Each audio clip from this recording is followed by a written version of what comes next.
Hi hello welcome to ஜெடிக்கு kitchen. இன்றைக்கி ரொம்பவே சத்தான உளுந்து அடை எப்படி பண்ணலான்னு பார்க்கலாம். இது வந்து ரொம்ப டேஸ்ட்டாக இருக்கும், ரொம்ப ஈஸியாக செஞ்சிடலாம், ரொம்ப ஹெல்த்தியானது கூட.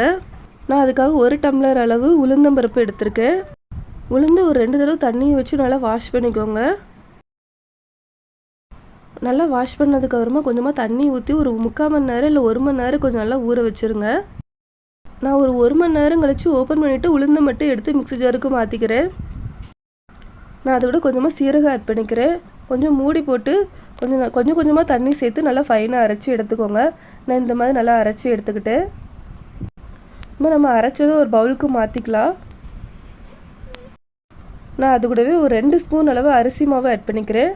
ஒரு பெரிய வெங்காயத்தை எடுத்து குட்டி குட்டியாக கட் பண்ணி வச்சுருக்கேன், அதையும் ஆட் பண்ணிக்கிறேன். வெங்காயம் நிறைய சேர்த்தா இன்னும் டேஸ்ட் நல்லாயிருக்கும். ஒரு கேரட் இந்த மாதிரி துருவி வச்சுருக்கேன், அதையும் ஆட் பண்ணிக்கிறேன். கொஞ்சமாக கொத்தமல்லி தலை கட் பண்ணி வச்சுருக்கேன், அதையும் ஆட் பண்ணிக்கிறேன். கருவேப்பிலை கொஞ்சமாக கட் பண்ணி அதையும் ஆட் பண்ணிக்கிறேன். இஞ்சி கொஞ்சம் சின்னதாக கட் பண்ணி வச்சுருக்கேன், அதையும் ஆட் பண்ணிக்கிறேன். 2 பச்சை மிளகாய் கட் பண்ணி வச்சுருக்கேன், அதையும் ஆட் பண்ணிக்கிறேன். தேவையான அளவு உப்பு சேர்த்து கொஞ்சம் நல்லா பசைஞ்சு விட்டுக்கோங்க. கொஞ்சம் கொஞ்சமாக தண்ணி சேர்த்து நல்லா மிக்ஸ் பண்ணி எடுத்துக்கோங்க. எனக்கு மாவு கடைசியில் இந்த கன்சிஸ்டன்சி இருக்கிற வரைக்கும் நான் தண்ணி ஊற்றி நல்லா மிக்ஸ் பண்ணி எடுத்துக்கிட்டேன். ஒரு தோசை கல்லில் கொஞ்சமாக எண்ணெய் ஊற்றிட்டு ஒரு கரண்டி மாவு எடுத்து இந்த மாதிரி வச்சு லைட்டாக அந்த மாதிரி விரித்து விட்டுக்கோங்க. ரொம்ப விரிச்சு விட முடியாது, லைட்டாக அந்த மாதிரி ஊற்றிக்கோங்க.